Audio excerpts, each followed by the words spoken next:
Discord, sur le Discord, dans les messages, il a mis comment aller. Il a fait un tuto.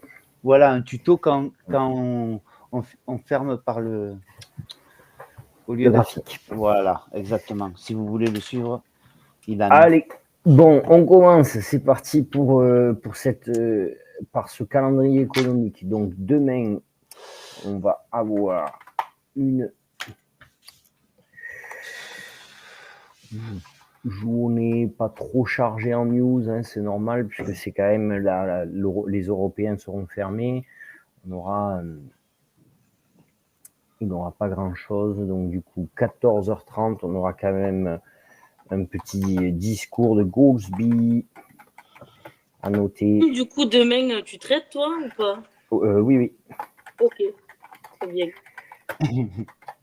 Non, parce qu'il faut que je rattrape mon petit SL, là. On le rattrape pas. En plus, c'est Henri demain, nickel, merci. Mardi, donc c'est à peu près tout, hein, c'est tout. Goolsbee, 16h, indicateur avancé, ce sera noyé dans la bougie de 16h. C'est surtout un indicateur un petit peu pour savoir ce que sera la croissance des États-Unis qui questionne toujours autant. 22 avril, mardi 22, on sera déjà donc parti sur 14h55, Redbook vente au détail.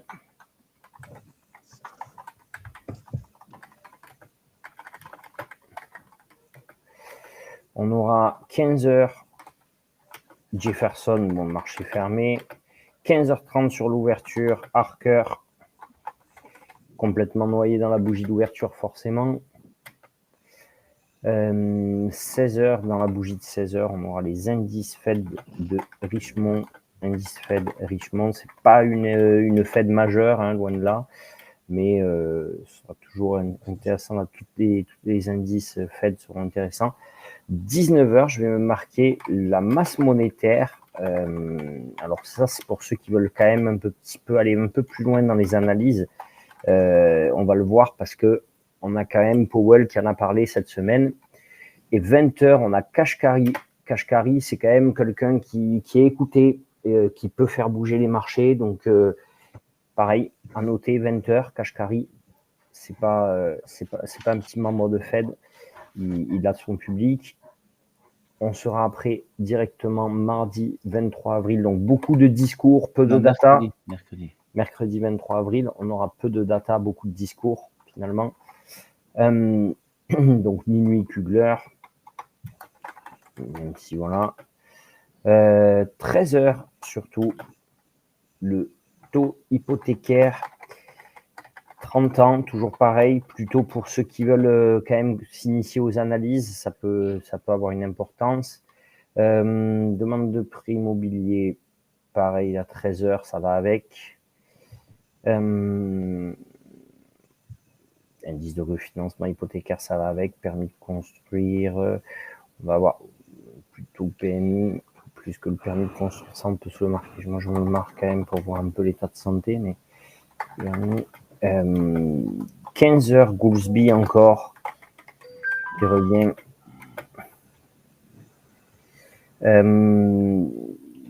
Goolsbee, le second fois. 15h30, on va avoir un nouveau discours de Waller. On va voir qu'il avait parlé dans la semaine dernière et c'était assez intéressant. 15h45, pardon, le PMI manufacturier qui sortira à 15h45. Donc, indice PMI, ça va être un peu important, même jour que le PMI service. Donc, 15h45 également. Donc, c'est surtout le PMI service qui va avoir un gros enjeu. Donc là pendant ces quelques minutes-là, de 15h45 presque, j'ai envie de dire, à 16h, ça dépend le sens du marché. Il faudra faire très attention.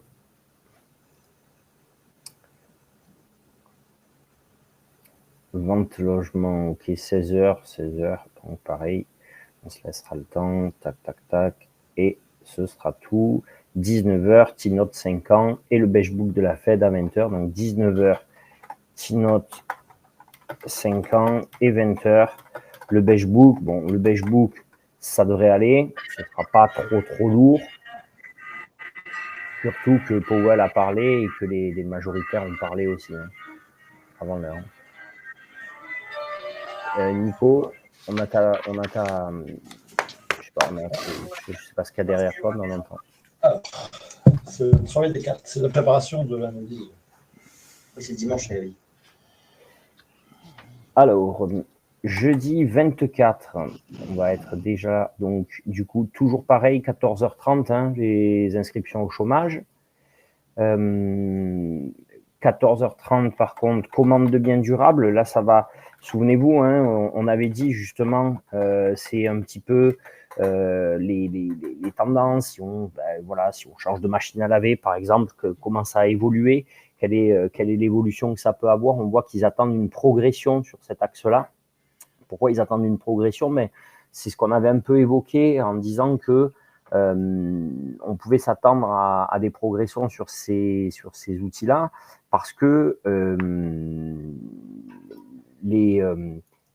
finalement, il y a du stock et les Américains anticipent un petit peu les taxes douanières. Et donc, voilà, si vous devez changer de machine à laver et que vous aviez prévu, ou de télé, vous aviez prévu de le faire dans 3-4 mois, peut-être que vous allez l'avancer, vous allez le faire maintenant pour être sûr de ne pas être assujetti aux taxes d'ici là.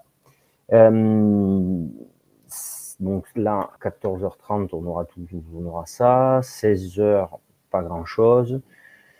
Donc, logement existant. Bon, ça n'aura pas d'impact. Hein.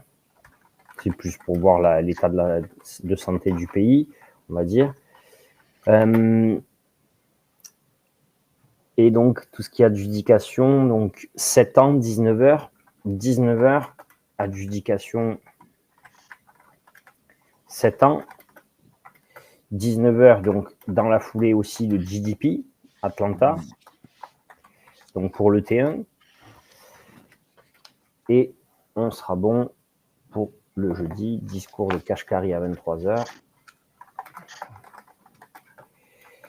Et donc vendredi 25 avril, on aura pas grand-chose non plus, des indices Michigan. Donc les indices de confiance, souvenez-vous, c'est ceux qu'avait un peu défoncé Powell. Hein. Il avait dit que c'était une aberration, ces indices-là. Donc il les a un peu discrédités sur le marché. Mais reste que on n'a pas grand-chose d'autre à se mettre sous la dent. Donc on va se mettre ça sous la dent. Voilà. Donc 16h, ils vont utiliser les indices Michigan. La bougie. Et donc maintenant, vous pourrez venir, vous allez pouvoir marquer en plus de tout ça, bien en noir, en gras, bien fort, les résultats des entreprises qui démarrent cette semaine avec dès mardi soir, après marché, on va avoir Tesla. Donc mardi, Tesla, post-market. Hein, donc Tesla, très attendu Tesla, hein, il souffre énormément Tesla. Regardez, ils sont quand même sur un seuil intéressant à surveiller aussi Tesla parce qu'ils sont quand même sur un seuil, vous voyez, plutôt bas hein, sur leur graphique, ok, proche des 240. Tesla entre 220 et 180, je trouve que c'est un très bon point d'entrée. Si on arrive à rentrer voilà, autour de 200, c'est le top. On serait quand même plus ou moins proche de la moyenne mobile, hein, en fait, hein, d'une moyenne de prix intéressante si on arrive à rentrer par là. En attendant que le marché, bien sûr, se réinverse, vous voyez, il faudra qu'il recasse ici. C'est presque un peu tôt pour rentrer. Vous voyez, chaque fois qu'il a touché le 2,20, là, une fois, deux fois, vous le voyez ici, hop, il a touché 2,20, tac, tac, tac. Là, il ne faudrait pas que les résultats l'amènent à retoucher les 220 parce qu'il les percera. Et s'il les perce, on identifie assez clairement sa direction qui va aller plutôt venir, vous voyez, vers ici, là, vers cette zone qui était précédemment, il y a un an, la zone de soutien. Okay, donc autour des 200 et des 180. Voilà. Donc 200, c'est pas mal en prix d'achat. Pourquoi? Parce que si quand même il y aura bien un moment où le marché va se retourner, il pourrait revenir assez rapidement sur les $200 et donc vous aurez de quoi travailler le PRU. J'imagine très mal Tesla revenir à ses seuils de 2022 à $100. Donc, si on rentre à 200, on est plutôt bien placé si on regarde quand même son potentiel, puisque son plus haut, c'est pas loin de 500. Hein. Donc, on peut faire un x2. Dans le potentiel, du moins, de direction, si on arrive après à revenir chercher cette zone ici et qu'on la casse, on pourrait au moins revenir vers là. Voilà. Donc, Tesla, quand même, gros enjeu pour eux parce que donc sur cette publication de résultats, ils peuvent aller un petit peu à la cave. Ça pourrait vite piquer. On aura un autre gros qui va publier ses résultats. Bien sûr, c'est Philips Morris. Hein, non, c'est pas Philips Morris. On va avoir. On le marque ça, Philippe Maurice? Ouais, bah oui, bien sûr. Oui, Philips Morris, c'est directement lié au Nasdaq. Hein. C'est cigarette, ça. Ah ouais, ouais.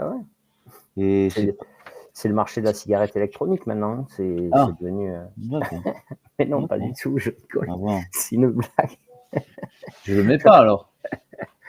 Mais non, mais pas Philips Morris. C'était une blague justement parce que quand je suis descendu, le premier qu'il y avait, c'était Philips Morris. On aura à surveiller quand même des résultats comme IBM qui feront pas bouger le Nasdaq comme un fou, hein, mais qui amèneront quand même pour des fleurons comme ça un petit peu des marchés, parce que c'est des vieilles entités qui montreront un petit peu le niveau d'économie aussi. Non, ce qui va venir nous intéresser, c'est surtout jeudi soir, c'est Google. Hein, la publication des résultats de Google, qui est bien plus intéressante que celle de Philips Morris, pour nous du moins. Donc, on va pouvoir se marquer Google jeudi soir.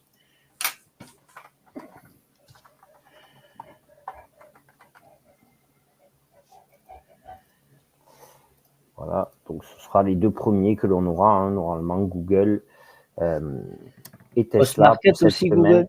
Pardon. Oui, toujours. Toujours. Merci. Voilà. Et après, donc la semaine d'après, on aura les autres gros qui suivront avec Microsoft, Meta, et forcément Apple, Amazon en suivant pour finir nos GAFAM. Donc voilà, on sera bien. Donc une semaine quand même qui va être un peu mouvementée. Qu'est-ce qu'on peut attendre d'autre de cette semaine? Donc on va aller. C'est bon, il n'y a pas de questions? Eh bien, puisque maintenant on est là, tu devrais expliquer ce que ça fait et qu'est-ce que c'est post-market et tout ça pour les nouveaux, non? Alors post-market, pourquoi? Parce que tout simplement, avant, il y avait des sociétés qui donnaient une heure de publication et donc ils étaient tenus à cette heure-là. Sauf qu'il y avait il y a des décalages horaires au sein des États-Unis puisque tout le monde n'est pas sur le même fuseau horaire. Et donc, il y en a qui se sentaient pénalisés de ne pas avoir la publication à la seconde près dans le bon timing. Donc, du coup, maintenant, c'est post-market. Donc, ils publient quand ils veulent après le marché. Bon, généralement, c'est quand même assez vite après la fermeture. Des fois, ça peut aller jusqu'à 15-20 minutes. Et puis, comme il y a très, très peu de volume finalement sur le marché, puisque le marché est fermé, mais il y a une projection, comme nous on traite des futurs. Et d'un seul coup, selon le résultat sorti, il y a une poussée de volume qui fait qu'on peut avoir une belle bougie dans un sens ou dans l'autre et qui peut nous aider et qui peut nous faire des trades sympas, surtout sur Eval, hein, plutôt que sur PA, parce qu'après, par contre, c'est très dur de sortir si on n'est pas dans le bon sens. Voilà. De quoi on va parler un petit peu aujourd'hui? On va revenir, tiens, je vais vous remettre en même temps que je parle, peut-être, ce sera même plus sympa de démarrer par ça plutôt que par ce que vous avez déjà là à l'écran. Hop, non, ça, c'est pas ça. Hop, c'est pas ça. Est-ce qu'il y a des questions en attendant que je cherche mon truc? Non, c'est bon. Tac. Pardon. Il est mon capture, moi.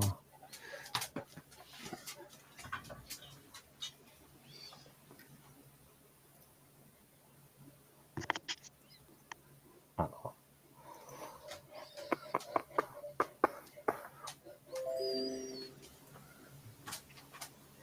Et pourtant, je l'ai quelque part, ce truc.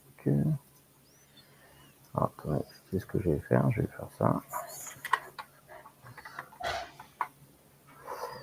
Une petite capture nouveau, on va faire ça. Fichier, enregistre tout. Hop, hop, hop. Écoutez, je sais pas où c'est que ça va. C'est con parce que je voulais vous mettre le 10 ans. Hein. Pas du tout. Oh, heureusement que j'ai pas des choses bizarres. Intime. C'est bon, je vais le faire là.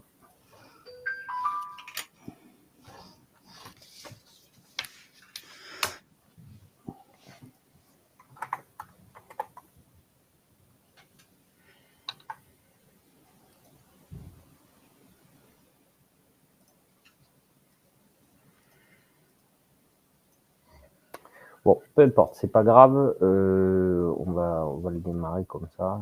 Tant pis. Pourtant, je sais que je l'avais, mais je sais plus où c'est, et c'est bien dommage parce que c'était le 10 ans américain, le taux de 10 ans américain qui était quand même intéressant à regarder et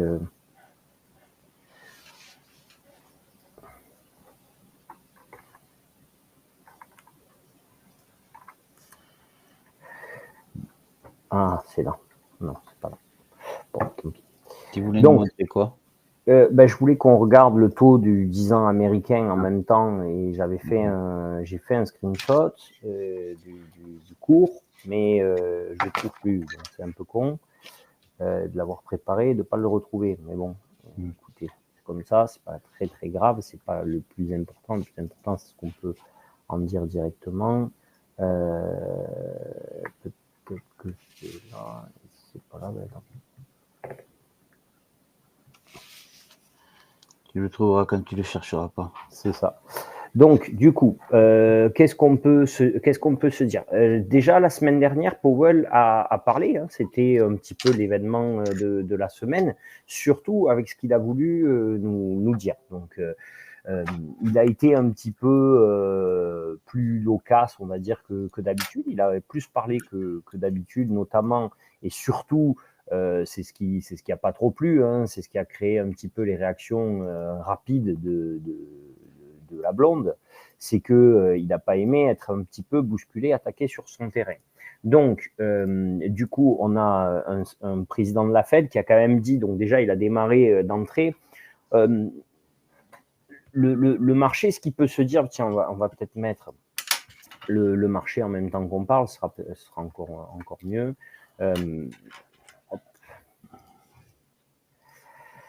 Donc déjà, ce qu'attend le marché, c'est de savoir quand est-ce qu'aura lieu le put de Powell. C'est ça l'élément déterminant, c'est ça qu'attend le plus le marché, c'est de savoir quand est-ce que va se passer un basculement, que ce soit du côté de Powell ou du côté de Trump, et lequel des deux va céder, si on peut dire, en premier, avec de réelles mesures à mettre en place, et notamment, surtout, comme le marché aura beaucoup plus confiance en Powell, surtout vis-à-vis de Powell. Donc, le marché, il a assez bien réagi, il a assez réagi quand même cette semaine à l'intervention de Powell, et on peut voir que, si on le met là, on peut voir que suite justement, donc du coup, à son intervention qui avait lieu mercredi, on a plutôt eu un marché baissier qu'un marché haussier pour le reste de la semaine. Pourquoi? Parce que déjà, Powell, il nous a clairement dit, déjà d'entrée de jeu, dès le démarrage de son discours, que c'était pas le moment du put de Powell en tout cas. D'accord? Donc là, ce qui va se passer, c'est pour le marché, c'est de savoir quand est-ce que ça aura lieu. Quel est l'objectif sur le marché, s'il vous plaît, pour ceux qui sont là depuis quelque temps? Qu'est-ce qu'on va espérer? Qu'est-ce que le marché espère de la part de la Fed? Et qu'est-ce que est attendu par le marché au niveau de la Fed et pourquoi? Est-ce que vous pouvez, certains, resituer le contexte de manière à ce que quand même, déjà, je me rassure que vous ayez compris et que vous sachiez ce qu'il en est. Qui souhaite essayer? Vous précipitez pas. Est-ce qu'on m'entend? Ouais. Oui. Ouais. Le but de la Fed, c'est de combattre l'inflation. Oui. Et donc, pour cela, de faire baisser les taux d'intérêt. Voilà. Très bien. Donc, tout à fait. Le marché, ce qu'il va attendre le plus rapidement possible, c'est d'avoir ces taux directeurs de la Fed qui rebaissent. Pourquoi? Parce que on a eu, suite à la période Covid, donc une montée de l'inflation et donc une montée des taux pour ralentir cette inflation. Et donc, maintenant, il y a une lutte contre cette inflation qui s'est installée. Et donc, le plus rapidement possible, le marché attend de plus en plus à avoir une baisse de taux pour un petit peu re-regarder par là-haut au lieu de regarder par en bas. D'accord? Donc ça, effectivement, c'est l'élément essentiel qui reste dans la tête du marché tous les jours et à chaque instant. Donc, il y a deux façons, on va dire, d'y parvenir. Il y a plusieurs façons d'y parvenir, mais on va en retenir majoritairement deux. Une moins douloureuse, une plus facile, qui serait avec une inflation qui fait des progrès vers l'objectif, donc de 2%, un emploi qui se dégrade pas trop, un emploi qui se dégrade un peu, mais pas trop, qui reste sous contrôle, et une économie qui, elle, se maintienne à peu près sans réaccélérer, surtout, qui soit plutôt une économie qui se maintienne plutôt qu'une économie qui réaccélère, parce que une économie qui accélère, on l'a vu un petit peu jeudi dernier, souvenez-vous, mais si l'Amérique devait retrouver des seuils de croissance à la chinoise, si on peut dire, à 5% ou à 4%, forcément, ça générerait de l'inflation. Donc, on va plutôt s'attendre à avoir une économie, on va plutôt espérer avoir une économie qui ne réaccélérerait pas, donc qui se maintienne, et ça permettrait d'avoir une meilleure visibilité à Powell et à la Fed pour choisir de baisser ses taux et d'accompagner cette baisse de l'inflation. D'accord? Donc ça, c'est le schéma parfait, idéal, où tout se passe bien. Après, il peut y avoir un chemin plus douloureux, plus dangereux, plus délicat à gérer, avec une économie américaine qui ralentirait, avec des actions qui, du coup, resteraient baissières, comme on le voit ici, des obligations d'État qui, elles, forcément, du coup, resteraient plutôt stables. On l'a vu, souvenez-vous, la semaine dernière, avec pourquoi, un petit peu, dans le week-end, il y avait pu avoir ce rebasculement au niveau de l'administration de Trump vis-à-vis de la Chine, et avec donc des taux de rendement, si vous voulez, obligataires qui seraient intéressants vis-à-vis de la croissance des entreprises. Parce que si on a une économie américaine qui ralentit et des actions qui baissent, forcément, ça c'est en corrélation, c'est lié. Là, c'est-à-dire que les résultats de Google et de Tesla, on ne va pas s'attendre à ce qu'ils nous disent « mais c'est formidable, on s'est gavé comme des cochons le premier trimestre de l'année 2025 ». Normalement, ils vont plutôt nous dire que c'était dur de faire le résultat qu'ils ont sorti et qu'ils projettent d'en faire encore moins sur le trimestre qui arrive, vu les taxes qui sont en train d'être mises en place. Donc, si on a ce risque off, cette sortie de risque vis-à-vis des actions des entreprises, forcément, on va avoir par contre, rappelez-vous, on l'avait travaillé il y a quelques semaines, à défaut, sur les obligations d'État, une contrepartie où les gens qui n'investissent plus en actions vont trouver sécuritaire de prêter à l'État plutôt que de prêter quelque part aux entreprises, plutôt que de donner leur cash aux entreprises, parce qu'elles vont trouver plus sécuritaire d'être remboursées par l'État américain que par les sociétés. Et cela peut donc créer un marché de l'emploi qui se dégrade, et donc on espère une inflation qui, elle aussi, dans la durée, ne serait pas élevée et viendrait baisser, elle aussi. Parce que si on a tout ce cocktail-là, mais avec une inflation qui reste élevée, due peut-être à des taxes douanières ou due à d'autres événements, ce serait bien plus délicat que ce que l'on peut imaginez, et donc on pousserait la Fed un petit peu, on bloquerait la Fed dans sa prise de décision, à savoir si le marché de l'emploi se dégrade et que les actions se dégradent, est-ce qu'à un moment donné, on ne peut pas baisser les taux? Si par contre l'inflation, elle, reste un peu trop élevée... Ces arnaqueurs, pourquoi ils font ça? C'est n'importe quoi. Mais pourquoi tu t'énerves comme ça? J'ai téléchargé des mots pour la tablette. Ils disaient que c'était un cadeau, Michel, alors pourquoi c'est moi moi, je l'ai pardon. pas eu? Mais non, Je Théo, sais c'est pas pas une comment je arnaque, l'enlève. y a rien Bon, de fou. ça y est. Je te Pardon. dis, si on te dérange, si ça Mais t'intéresse non, pas. mais non, j'y peux rien. Je Donc lisais. du coup, si on a une inflation qui, elle, ne va pas vers l'objectif de 2%, ça prendrait un petit peu au piège la Fed vis-à-vis de cette baisse de taux. De base, on pensait quand même avoir une croissance sur l'année 2025 dans un objectif entre 2 et 3%, donc plutôt vers les 2,5% sur l'année. Et là, on se rend compte que le GDP, il nous annonce quand même au premier trimestre une petite contraction. Certes, une petite contraction, finalement, on finirait entre moins 0,5 et moins 0,1, mais quand même une contraction. D'accord ? Donc ça, c'est le contexte dans lequel intervient Powell et Powell prend la parole. Et donc, qu'est-ce qu'il nous a dit déjà quand il a fait cette prise de parole? Déjà, pour commencer, ses premiers propos, donc c'était assez taquin parce que dès le départ, il a parlé un petit peu de sujets de politique, ce qu'il fait très rarement. Il ne l'a jamais fait pendant la période Biden. Et il nous a quand même dit une petite phrase taquine en disant que la présidence de la Fed est le meilleur poste, pas était, mais est le meilleur poste du gouvernement. Donc là déjà, petite dédicace à Trump qui dit que en gros, s'il lui dit de partir, il partira.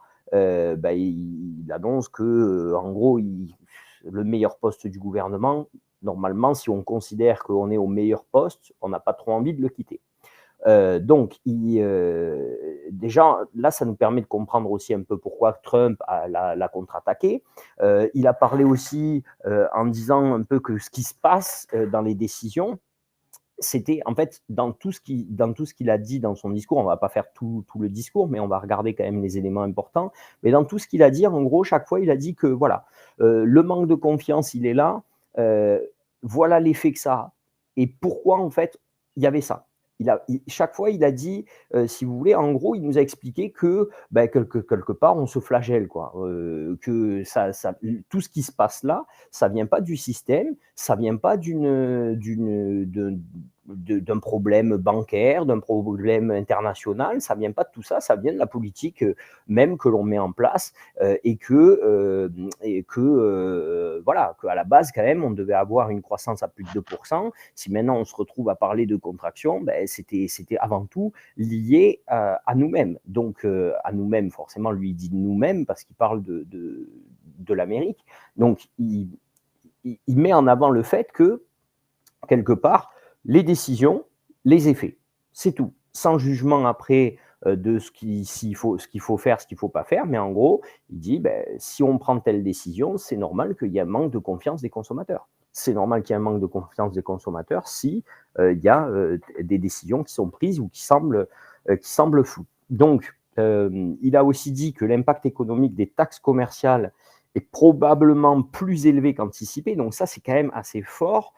Pourquoi c'est assez fort? Parce que quand même, il nous explique, si vous voulez, dans ses propos, que ce qui se passe est plus fort que ce que la Fed avait prévu.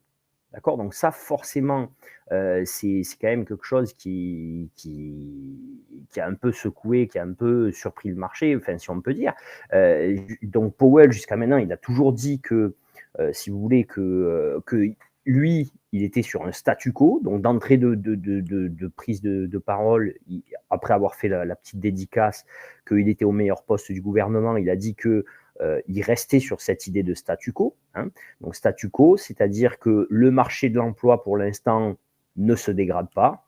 L'inflation reste collante autour des 3%, de 8, 3. Elle ne dépasse pas les 3, donc pour lui, c'est parfait.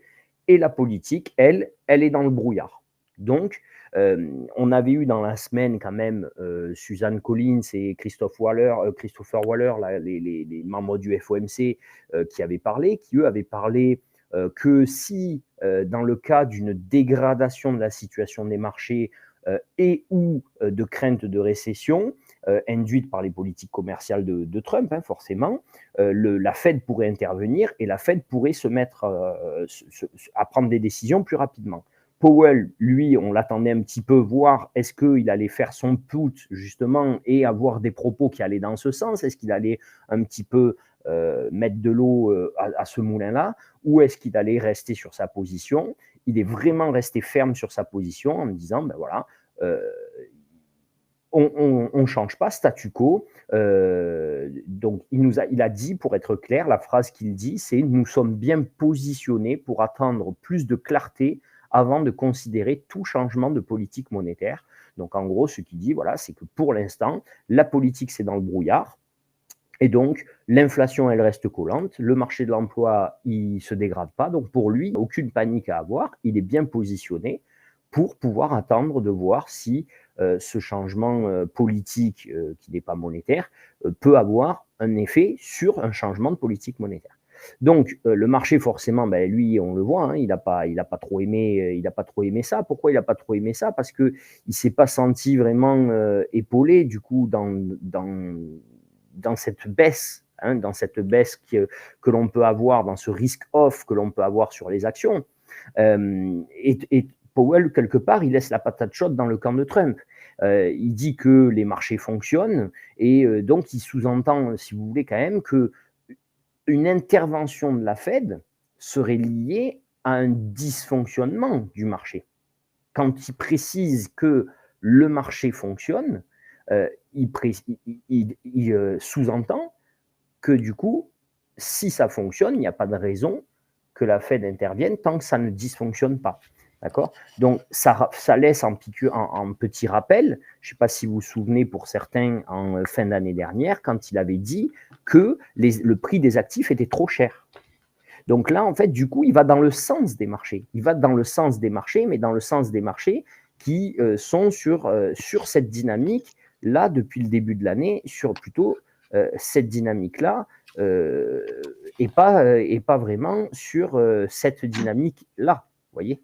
Parce qu'il va dans le sens du marché en disant, ben, tout simplement, les actifs, il nous avait prévenu, les actifs étaient trop chers, et là, il considère qu'il n'y a pas de dysfonctionnement du marché vis-à-vis de ce qui se passe sur le marché, vis-à-vis de ce qui se passe au niveau politique, et donc, il rajoute même que tous les plans que la Fed avait fait des taxes commerciales, que l'on est au-dessus de ce qu'elle avait pensé.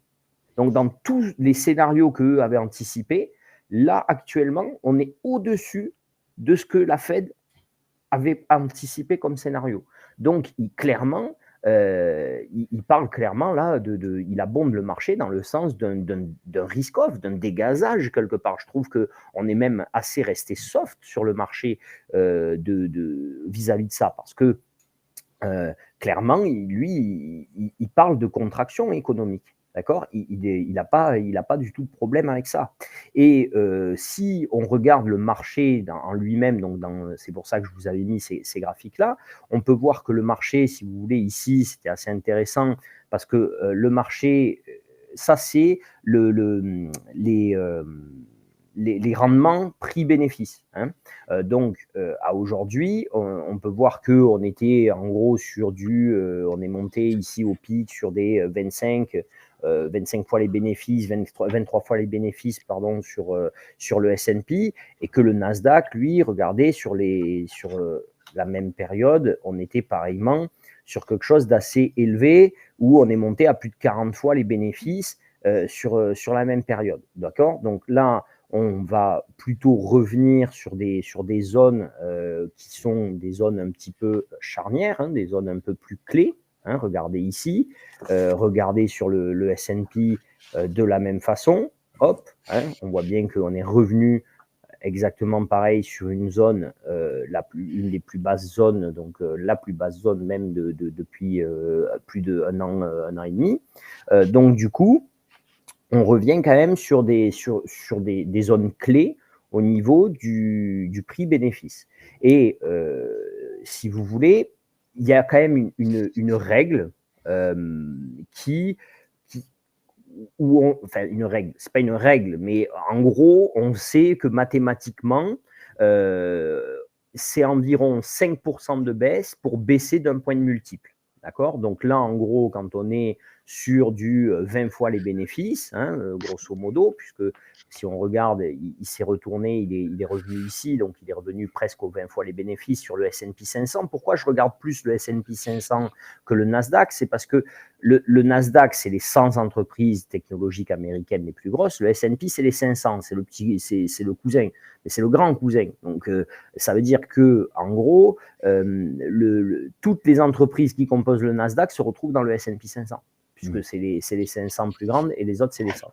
Donc, là, on voit bien qu'on est revenu sur du 20 fois les bénéfices et que la zone un petit peu dangereuse, vous voyez que là, autant on ne va pas prendre ces points bas-là, parce que ça, c'est la période Covid, hein, on le voit bien ici, mars 2020, où ben là, c'est la fin du monde, quoi. On nous cloisonne tous chez nous, merci, au revoir.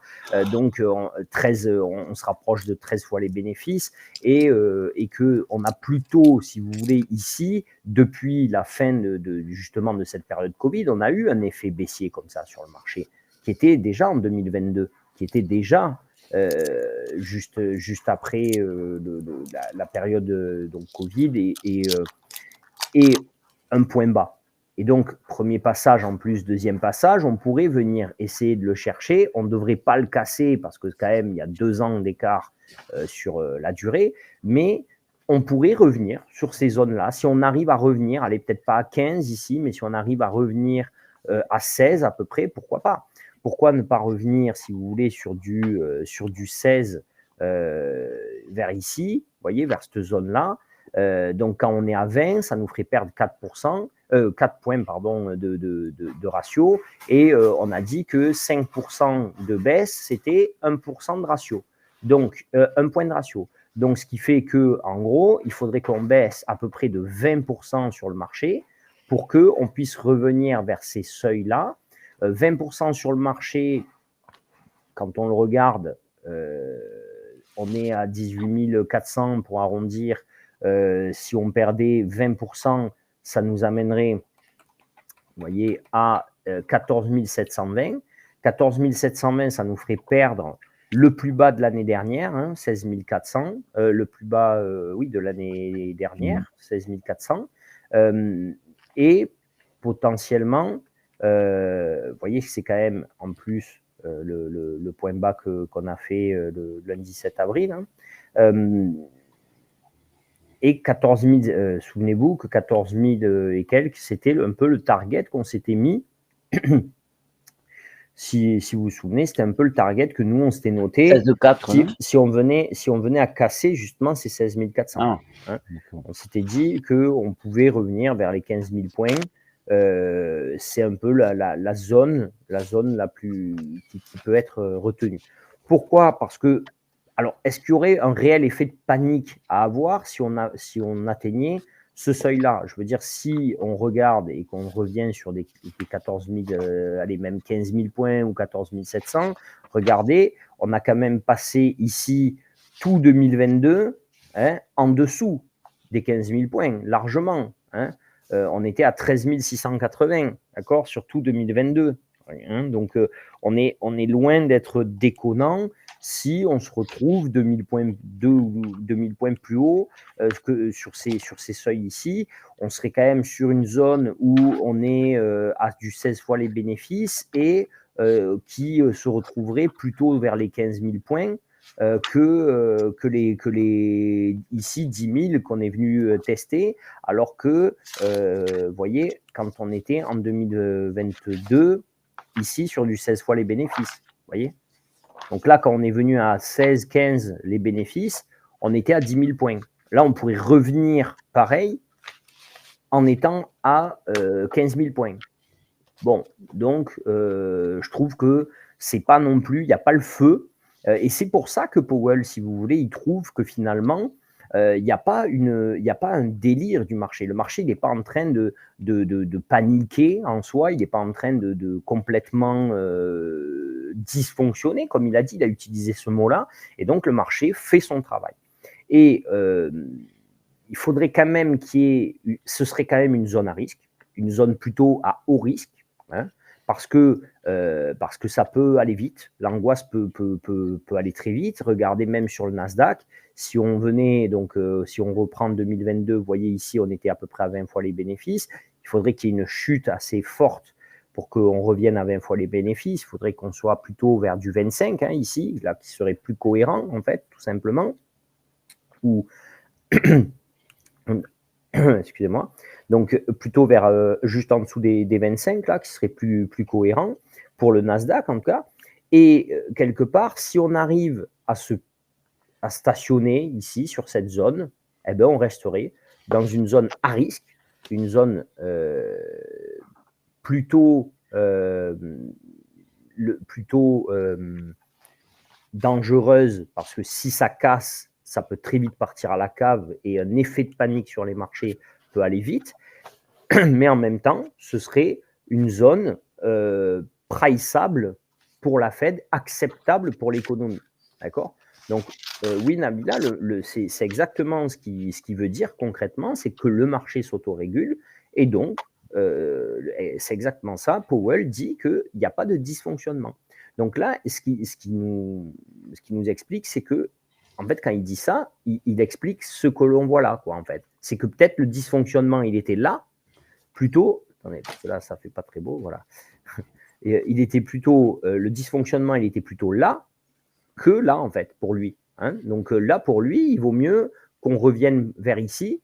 Ça semble plus acceptable pour l'économie que quand on était à 42 fois les bénéfices et où il se permettait de nous dire que les marchés étaient trop chers. Les actifs, le prix des actifs était trop élevé. D'accord ? Donc, ça, c'est quand même, je trouve, une information.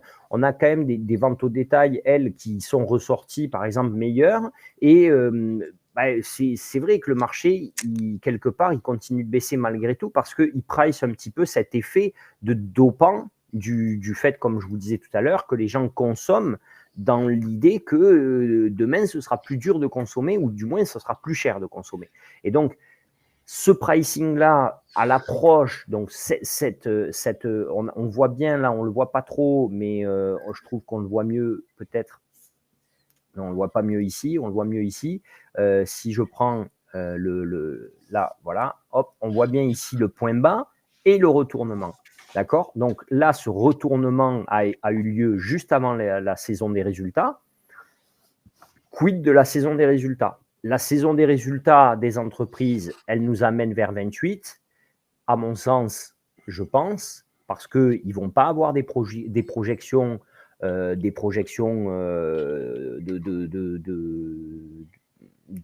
tendance, enfin de projection de résultats, pardon, pour le prochain trimestre qui seront excellentes. Et donc, elle va plutôt nous amener à 28 pour retrouver, vous voyez ici, avec un 28 en point haut et une tranche 28-25 sur le Nasdaq qui serait cohérente. Et donc, si on garde cette idée que en gros, le Nasdaq peut perdre entre 4 points et 6 points, ça voudrait dire que dans le même temps, regardez, le S&P, lui, pareillement, était à 18, il remontait à 20, hein, donc il a fait grosso modo le même rebond, regardez, que le Nasdaq, qui était venu à 30, qui est remonté à 32. Donc, ça voudrait dire que s'il perdait en gros 4 points entre 4 et 6, et que le S&P lui aussi perd entre 4 et 6, donc 4, on a dit que c'était 20% de baisse, donc ça permettrait de revenir aux 15 000 points sur le Nasdaq. Selon la saison des résultats, c'est possible de pouvoir revenir dessus. D'accord ? Voilà pour la partie un petit peu actif et risk-off. Donc, il y a vraiment cette idée, ce qu'a voulu pour moi rappeler Powell, c'est qu'il y a vraiment cette idée de changement de volonté d'investissement. C'est-à-dire qu'il y a vraiment cette idée de dire le marché action devient risqué, les entreprises amènent moins de bénéfices. je vais retirer mon argent des marchés actions pour l'investir plutôt sur du marché obligataire ou sur d'autres marchés, de la matière première, des valeurs refuges, et on le voit notamment aussi avec l'or qui bat des records sur records, parce que on se dit qu'il vaut peut-être mieux aller sur des marchés un petit peu plus refuges. Si contraction de l'économie il y a, et si récession, il devait se confirmer avec le second trimestre, alors là, forcément que le prix des actions étant, il vaudrait mieux même que le prix des actions soit sur du 25 au moment où on nous annonce une récession, pour qu'elle soit déjà quand même assez, tassée, plutôt qu'elle soit à 32, parce que sinon la volatilité va extrêmement monter et on pèterait tout et on passerait de 32 à 20 dans un emballement, justement dans une perte de contrôle et dans un effet de panique. Alors que quelque part, si les entreprises nous annoncent, alors là c'est vraiment un avis un petit peu personnel, mais si les entreprises nous annoncent de moins bons résultats, qu'on descend à 28, que petit à petit, il n'y a pas de décision sur la Fed, etc., et on descend à 25 au fil du temps, et que derrière, on nous annonce une récession, quelque part, ce chemin qu'on aura fait de 28 à 25, il sera en anticipation de cette possibilité d'annonce de récession. Vous voyez, on sera sur un pricing, sur un pricing de la part du marché de cette difficulté à venir dans les entreprises. Hein. Donc voilà. Sur la partie action, donc voilà ce qu'a pu nous dire Powell dans son intégralité. Il nous a aussi parlé donc de la dette. Hein. Il nous a dit il rappelle que la trajectoire de la dette fédérale, il a dit que la trajectoire de la dette fédérale était une trajectoire intenable. Donc ça, c'est quand même pareil, assez subtil dans les mots, mais c'est assez lourd de sens parce que en gros, ce qu'il veut nous dire, c'est que c'est pas le niveau total qui est intenable, mais c'est la trajectoire qu'elle prend. Donc, il sous-entend en fait que, si vous voulez, ce qui est mis en place par l'administration Trump et de faire des coupes comme ça, un peu budgétaires, un petit peu n'importe où, là où ça l'arrange, là où c'est pas vraiment son bord politique, c'est pas ça qui va régler le problème de la dette fédérale. Le problème de la dette fédérale, selon lui, c'est la trajectoire dans laquelle elle s'inscrit. Et donc, du coup, c'est peut-être de voir plutôt sur le long terme qu'est-ce que l'on pourrait mettre en place pour arrêter la trajectoire de cette dette fédérale. Vous comprenez la subtilité entre les deux, et donc mettre en place, si vous voulez, quand même une politique de réduction dans la durée plutôt que de manière un petit peu discrétionnaire comme ça, là où ça m'arrange, parce que c'est pas mon bord politique, parce que ça fait un peu de bruit, mais concrètement, c'est des petites économies. Donc voilà ce qui a été dit sur la dette, et c'est le seul point, je trouve, qu'il a dit qui était intéressant, on va dire, pour le marché, c'est que il a dit que la Fed mettait à disposition les liquidités en dollars, mettrait à disposition les liquidités en dollars, et donc en disant ça, il est revenu sur le resserrement des marchés monétaires. Donc souvenez-vous, on en avait parlé en mars, début mars, il en avait parlé de ça, même fin mars même, il en avait parlé sur son intervention, et dans sa conférence post-publication des taux, où il avait parlé du resserrement de cette politique monétaire, hein, des marchés monétaires.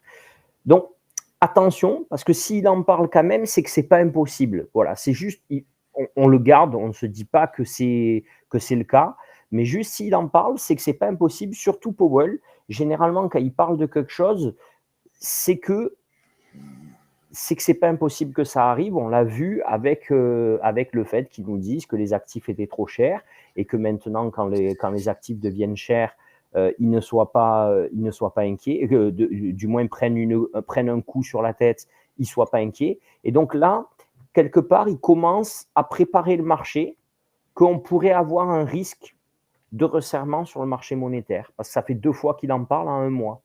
Donc, par contre, attention, ça, c'est précurseur des plus grosses crises. Quand on a un marché monétaire qui se contracte, c'est précurseur des plus grosses crises.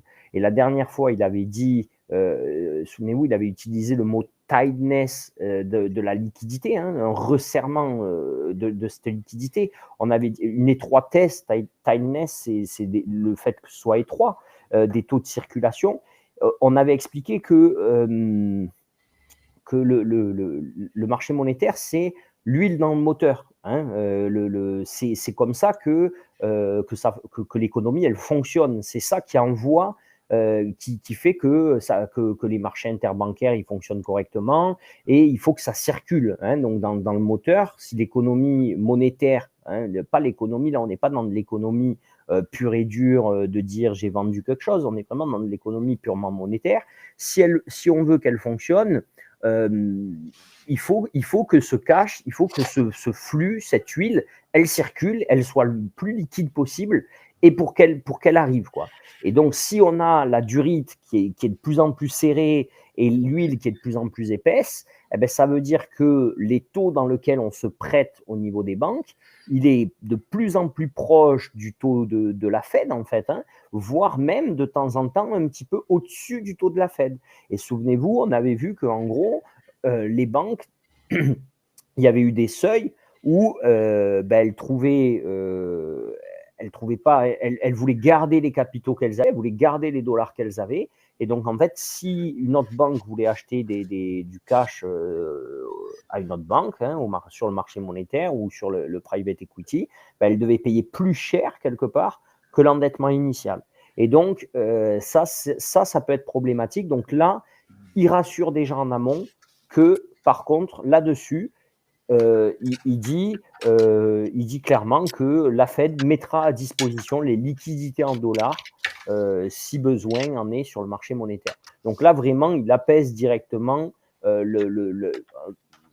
ce potentiel regard qu'on peut avoir vers les taux, et donc, ou du moins les taux d'échange du marché monétaire. Et donc là, on se tourne vers le taux, du coup, plutôt du marché obligataire, du coup, des prêts que l'on va faire aux obligataires américains. C'est pour ça que je voulais vous montrer le 10 ans américain, mais là je l'ai pas, du coup, je ne trouve plus la photo. On était à 4,60, 4,70, on a eu une grosse chute vers 3,60, hein, avec ce que faisait Trump, souvenez-vous, hein, donc avec la mise en place des taxes, plus on arrivait vers le jour de la libération, plus on avait cette baisse de la part des taux obligataires. Donc avec cette idée de risk-off, on sort du marché action, on rentre sur le marché obligataire. On a vu que les Chinois attaquaient, donc ça c'était la semaine dernière, on a vu que les Chinois qui avaient été attaqués avaient potentiellement arrêté, revendu de la dette américaine pour contrecarrer un petit peu, pour bousculer un petit peu le pays. Donc Chine plus Hong Kong, on est quand même sur le deuxième plus gros détenteur de dette américaine, et donc maintenant on était remonté à 4,60 et là on redescend donc du coup plutôt vers les 4%. On a un target, je pense, de la part de l'administration Trump clairement sur 3,50 voire 3% après à terme, pour que, et ça pourquoi, parce que pour Trump c'est son seul moyen de rester dans cette dynamique de baisse de taux et d'aider la Fed à baisser les taux. C'est de se dire, si j'arrive à faire baisser les taux obligataires le plus possible, je vais pouvoir permettre à la Fed de baisser les taux rapidement. Et pour l'instant, on voit que, ma foi, si on peut lui en donner quelque chose, c'est que cet effet de chaud-froid, je mets des taxes et je coupe les taxes, et je remets les taxes, hein, du coup, pour la petite chanson, du coup, comme il fait cet effet, je mets les taxes, je coupe les taxes, je mets les taxes, je coupe les taxes, quelque part, il ne fait pas d'inflation, mais il arrive à ralentir quand même l'économie, il arrive quand même à ralentir les taux obligataires, ce qui peut pousser à terme la Fed à aller dans le sens d'une baisse de taux, puisque finalement, on n'aura ni inflation, ni dégradation de l'économie, du moins ni dégradation du marché de l'emploi, et ralentissement économique, mais pas forcément mauvaise situation économique. Donc on pourrait avoir Et d'ailleurs, potentiellement, même si on a une mauvaise situation économique, le meilleur moyen pour la Fed de relancer l'économie, c'est de baisser les taux. Donc, l'un dans l'autre, en faisant ce chaud-froid, il arrive pour l'instant à atteindre son objectif de baisse de taux obligataire. Merci d'avoir rigolé, Nabila, sur la blague de la chanson. Au moins, c'était déjà ça. Non, le problème de liquidité, il ne vient pas du fait que les investisseurs n'investissent plus, il vient plutôt du fait que les investisseurs ne se prêtent plus. C'est ça, parce que là, on ne parle pas d'investissement action, on ne parle pas d'investissement equity, on ne parle pas du fait qu'on puisse mettre de l'argent dans des sociétés, on parle d'investissement forex, devise, où on aurait justement du coup du cash en circulation. Et donc, quelque part, si je suis détenteur de cash et que j'ai peur que l'économie souffre, ben, je vais plutôt garder mon cash. Techniquement, c'est un petit peu en se préservant, en se prémunissant d'une possible désinflation quelque part. Tu vois, dans l'idée globale de la finalité de la chose, c'est un peu ça. C'est de se dire, ben, quelque part, ce cash que j'ai déjà, si on rentre dans un système presque de désinflation à terme, ben moi, ce cash, je l'aurai et il me permettra d'acheter encore plus de choses. Donc, en gros, si tu veux, pour schématiser ça, que ce soit plus intelligible, dans un niveau un petit peu plus novice, c'est dans l'idée de se dire ça, de se dire, ben, je ne prête pas mon cash, je le garde pour moi, et comme ça, j'aurai plus de pouvoir derrière. Et ça permet par contre, ça bloque le marché. Et ça, la Fed, elle n'aime pas. Pourquoi elle n'aime pas? Parce que ben, du coup, elle, peu importe, si vous voulez, quelque part, le taux auquel elle va se positionner, si le cash ne circule pas, même si elle nous le prête à 1%, s'il ne circule pas, il ne circule pas. Parce que ce n'est pas Nabila ou Maxime qui vont faire des crédits à la Banque fédérale. Nous, on fait les crédits au CIC ou au Crédit Agricole comme tout le monde. Mais si les autres, ils ne prêtent pas au CIC ou au Crédit Agricole, ils ne risquent pas de nous prêter à nous. C'est un petit peu la difficulté quand on entend des fois dire que le taux, il n'est pas si élevé, mais c'est les banques qui ne veulent plus prêter. Bah, c'est cette idée-là. C'est de dire, bah non, nous la poche, là, on ne veut plus la perdre. Voilà. Ah, mais c'est Nico qui avait posé la question, pardon, c'était pas Nabila. Mais voilà, bah, voilà, la réponse est la même. Donc, j'espère que j'étais j'ai répondu à ta question. Mais voilà, c'est vraiment purement sur l'idée monétaire, donc de se dire qu'on met de l'huile dans le moteur pour justement qu'il y ait des investisseurs. Et donc, quelque part, là, on parle on parle du private equity, on parle du gros, de l'institution ou de la smart money qui a du cash et qui le prête, qui le prête un petit peu aux autres et qui, si elle garde le cash et ne le fait pas circuler, elle gèle un petit peu l'économie, elle bloque l'économie et donc la Fed, elle peut intervenir pour dire pas de problème, le marché private equity ne veut pas prêter, nous on va prêter, nous on va y aller, on va fabriquer du dollar. Et si on fabrique, quelque part, on leur tire une balle dans le pied puisqu'on est en train de dévaloriser l'argent qu'ils ont. Donc, quelque part, on les pousse à aller à le sortir parce que de toute façon, s'ils le gardent, ils vont pas faire grand-chose avec une fois qu'ils le sortiront. Voilà. Donc, ça, il a dit qu'il serait prêt à intervenir là-dessus. Voilà. Est-ce qu'il y a d'autres questions? Non. Bon, c'était pas mal. Je trouve que c'était très bien l'intervention de Powell. Elle resitue bien le contexte donc de la part du marché, les attentes que peut avoir le marché. Oui, Nabila. C'est le rôle de la Fed, Nabila, de se montrer résiliente. C'est-à-dire que la Fed, elle n'est pas là pour faire de la politique. La Fed, elle n'est pas là pour faire de la complaisance envers un président plutôt qu'un autre. La Fed, elle est là pour dire, voilà, les datas économiques. Et c'est là où Powell, en plus, il est très fort. Pour rappel, Powell et Trump ne se supportent pas, ou enfin, du moins, Trump ne supporte pas Powell. Et Powell, maintenant, rentre un petit peu dans le jeu. Mais c'est quand même Trump qui avait nommé Powell. Donc, il n'avait qu'à pas le nommer quelque part. Donc, voilà, c'est un petit peu le jeu de la Fed. Mais, effectivement, la Fed, elle est là pour être résiliente. Et donc, moi, je trouve plutôt rassurant d'être avec un tel président de la Fed, parce qu'en gros, il ne cède ni à la pression des marchés, ni à la pression de Trump, et il arrive même à en jouer. Et par contre, quand on parle d'économie, il est prévoyant de ce qui peut se passer sur le marché monétaire, qui serait presque le plus inquiétant à avoir, parce que comme je vous disais, hein, une crise du marché monétaire, c'est précurseur des plus grosses crises qu'il peut y avoir. Ces crises de 2008 des subprimes, ces crises de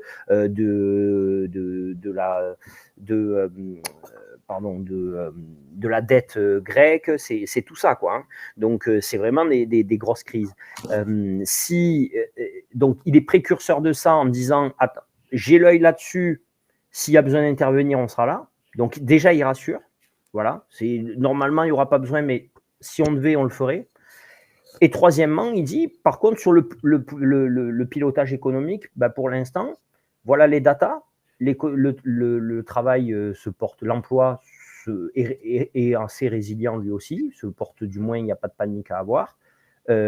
L'économie, certes, c'est vrai, elle ralentit, on ne va pas se cacher. Mais pour l'instant, vu de là où on part quelque part, ben, on peut se le permettre. En gros, c'est en 2 mots, c'est ce qu'il dit. Et 3, maintenant, à voir si les décisions politiques, elles, vont nous amener plus dans le gouffre ou rester pareil.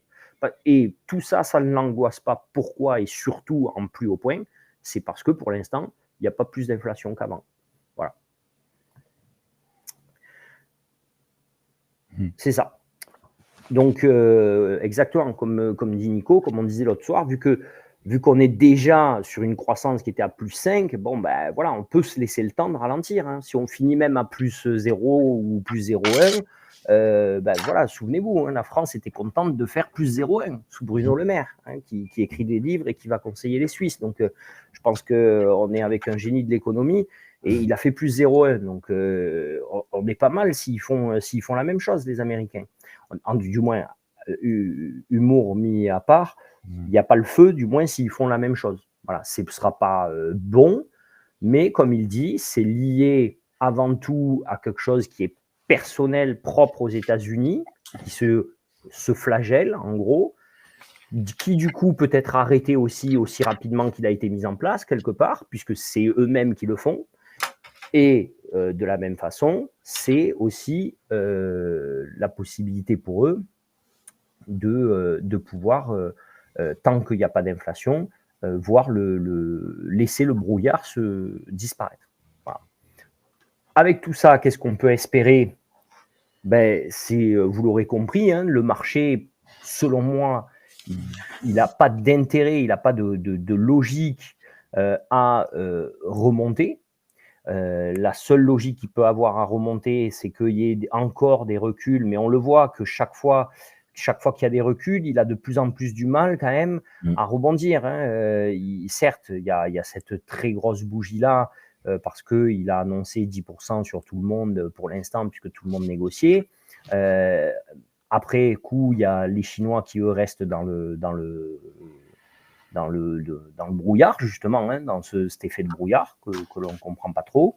Voilà. Maintenant, à voir dans les résultats d'entreprises qui arrivent et qui seront des entreprises un petit peu pas clés, parce que Tesla, on ne peut pas dire que c'est une entreprise clé, mais Google non plus. Google, c'est quand même... mais ce qui va être regardé, je pense, à mon sens, ça va plutôt être déjà comment sont gérées les dépenses au niveau aussi de l'IA et des trimestres à venir. Est-ce que on a des entreprises comme Google qui annoncent que dans le contexte, avec un ralentissement du bénéfice, elles puissent moins investir dans la recherche, et donc parce que c'est une recherche qui coûte extrêmement cher, et donc quelque part potentiellement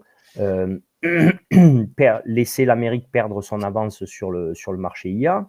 Est-ce que Tesla va sortir des bons chiffres et peut-être des nouveaux, une présentation de nouveaux modèles qui puissent lui permettre, voilà, comme il a eu le taxi sans chauffeur, etc. lors de sa dernière publication, peut-être encore en refaire un petit peu et remettre des paillettes aux yeux du monde, je ne sais pas trop, mais en tout cas, à mon sens, le target que devraient prendre les sociétés, ce n'est pas un target qui va aller vers en haut. Normalement, ils vont plutôt regarder vers en bas, regarder à la baisse parce que ils ne vont pas avoir une prévision de résultat pour le prochain trimestre qui soit très positive. Donc, qu'est-ce qu'on peut venir chercher assez clairement? On le voit, regardez ici, on a la S2M à 17 700, hein, qui a bien marché, que ce soit ici à la baisse le vendredi 4 avril, pourtant c'était des grosses baisses, ou que ce soit une fois qu'on est monté, on est revenu dessus avant de repartir. Donc là, là, 17 700, on devrait venir le chercher, à mon sens, potentiellement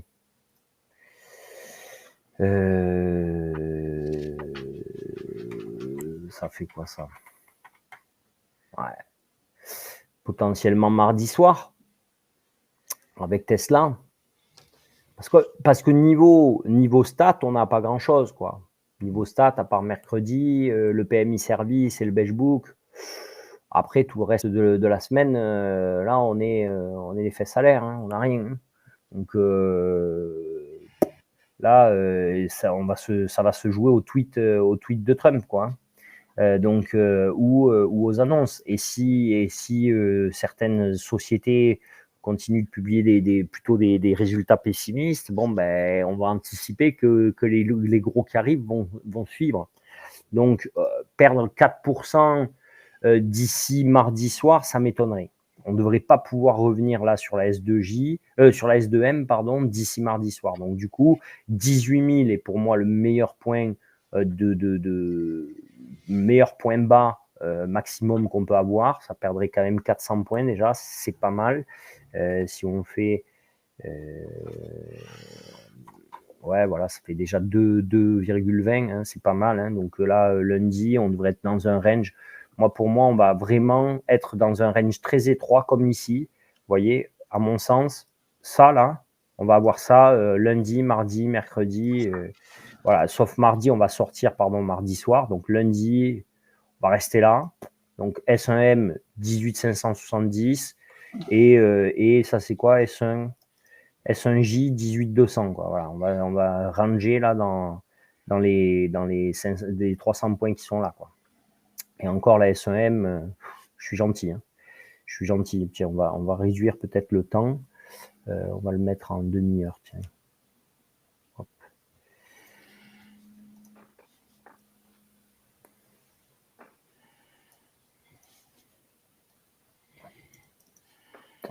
Voilà, demi-heure. On voit bien que quand même demi-heure, c'était jeudi, ouais, avant l'ouverture, hein, qu'on est venu toucher la S1J, la S1M, pardon. Après, on n'y est plus allé. Hein. Donc 18 500, vous voyez, qui font blocage, et 18 250. Vous voyez, regardez, plus bas du jour, 261. C'est quand même beau, hein, le pouvoir du chiffre, hein, comme je vous dis souvent.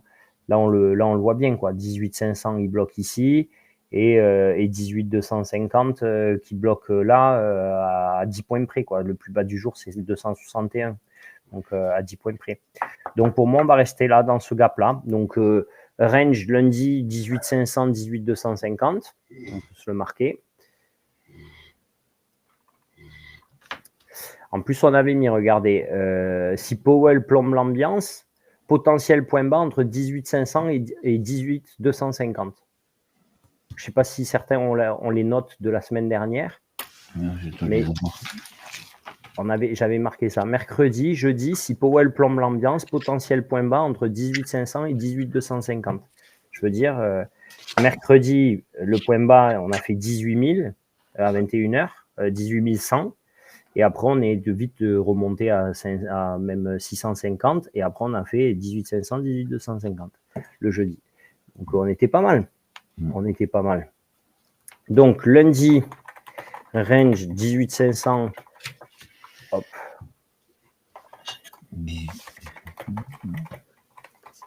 18 250. Parce qu'il n'y aura pas de quoi, normalement, bien sûr, comme je le redis, c'est hormis tweet de notre blonde. Hein.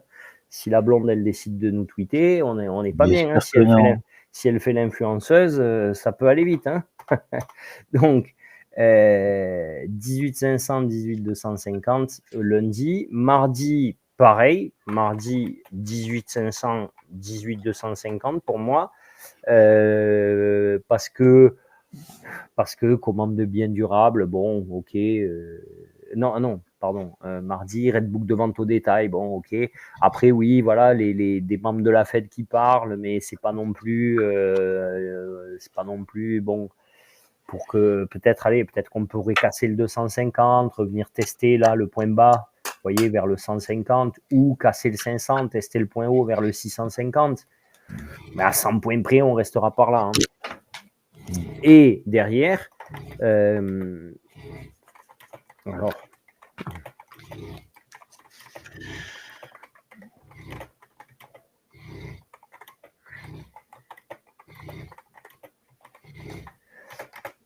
derrière, post-clôture,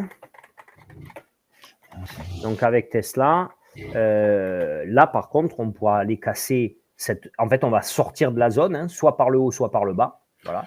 Si on sort par le bas, ben, on aura clairement en point haut le 1850 et du coup, ben, plutôt 18 000 en point bas. Hein, donc, on va surfer entre 250 et 18 000. Voire même, vous voyez, la S1J, elle serait plus à 218. Donc, on pourrait le prendre vers ici. Et si on sort par en haut, ben, c'est assez évident. On aura la S1M qui va nous maintenir au-dessus des 600 à 18 570 et le 650 là de l'intérieur du W qui sera dur. Hein, ici on est quand même pas mal parce que regardez, on est comme ça pour l'instant.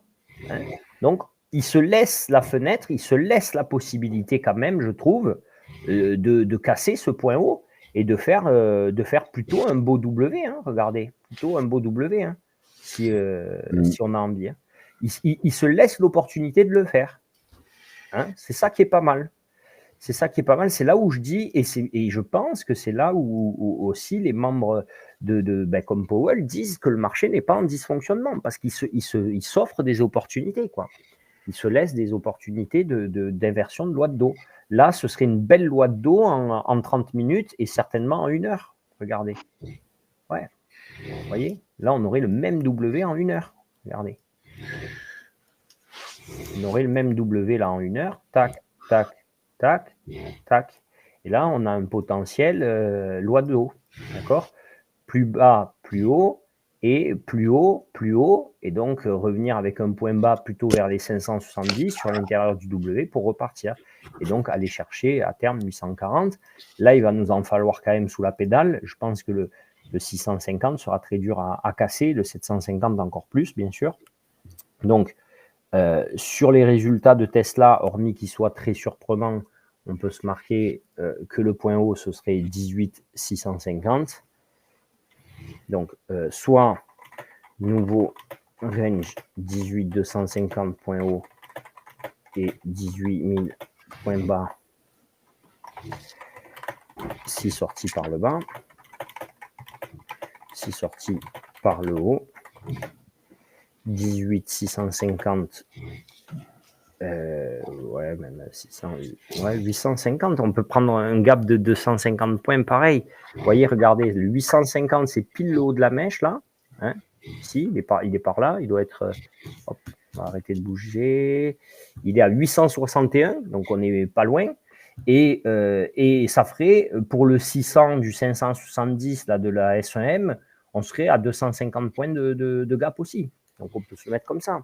Alors, tac, tac, tac, 6 sorties par le haut, 18, donc 18, 570 en point bas de range S1M et 18, 850 en point haut. D'accord. Mercredi, donc PMI. Bon, je pense honnêtement que on n'aura pas Tesla qui nous permette d'aller à 850, hein, surtout quand on part de 400. Donc, si déjà on vient à 650, c'est pas mal. Mercredi, le PMI nous fait aller chercher 850.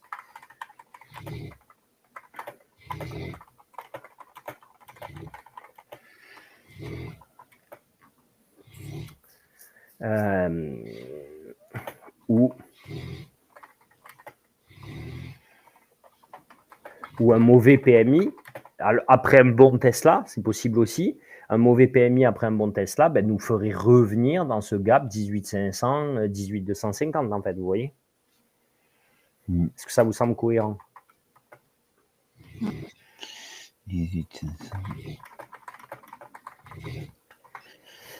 Et donc jeudi, pareil, hein, Google, soit il nous permet de venir confirmer ça, et là potentiellement, on revient plutôt sur le 19 000, là, le plus haut du mois précédent, ok, parce qu'on voit qu'on l'a tenu quand même, hein, quand on est allé le chercher, regardez ici, quand on est allé le chercher sur l'annonce, après on est redescendu, on est resté là dessus pendant 2-3 heures, et même quand on l'a refranchi en bas, on est revenu le titiller marché fermé, on va dire, mais sur les futurs.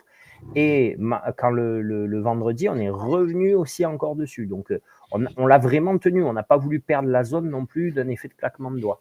Donc, potentiel 19 000, si on a un bon Tesla plus bon Google, mais vous l'avez compris, ce n'est pas mon pronostic. Mais il faut toujours quand même le voir, l'envisager, exactement.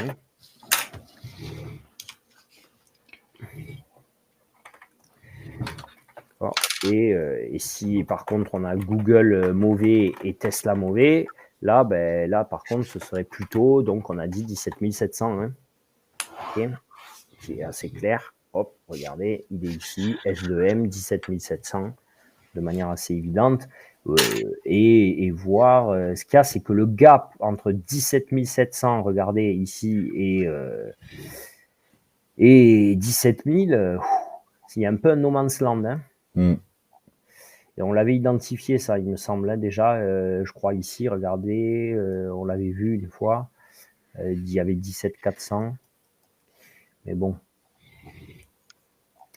et entre 700 et 400, là, et 350, c'est pas grand-chose, hein.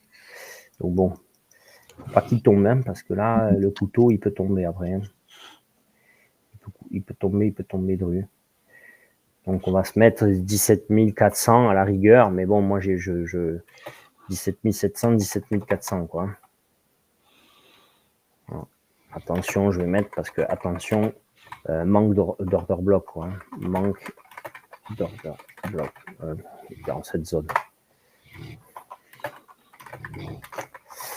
Bon, et du coup vendredi, vendredi c'est du petit lait, hein. Si jeudi on aura compris que ce sera le même sens, hein. Voilà. Ok.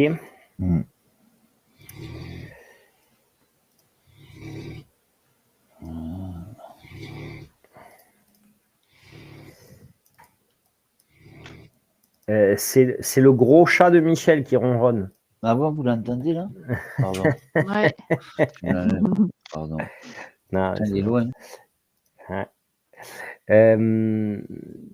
Donc, voilà, je ne sais pas s'il y a des questions. C'est OK. Allez. C'est bien, merci. Ouais, merci à toi. Pas de questions, Cécile? Oh, écoute. Tu vas devenir. Les CP du Vernet, tu vas leur en mettre du Trump à toutes les sauces, tu vas voir. Non, après, je ne sais pas si j'ai vraiment tout compris, mais tu as tellement expliqué de différentes façons certains trucs que j'ai quand même assimilé, quoi. Bon, mais c'est déjà ça. Exactement. Oui. Ouais, c'est pas évident. Non, des fois non, mais bon, quand même, comme il répète, il repart sur un truc et tout, j'arrive à suivre. Allez, tant mieux. Tant mieux. Bon, mais du coup, le prochain, c'est toi qui le fais alors. Non, pas du tout. Je suis pour, je vote pour.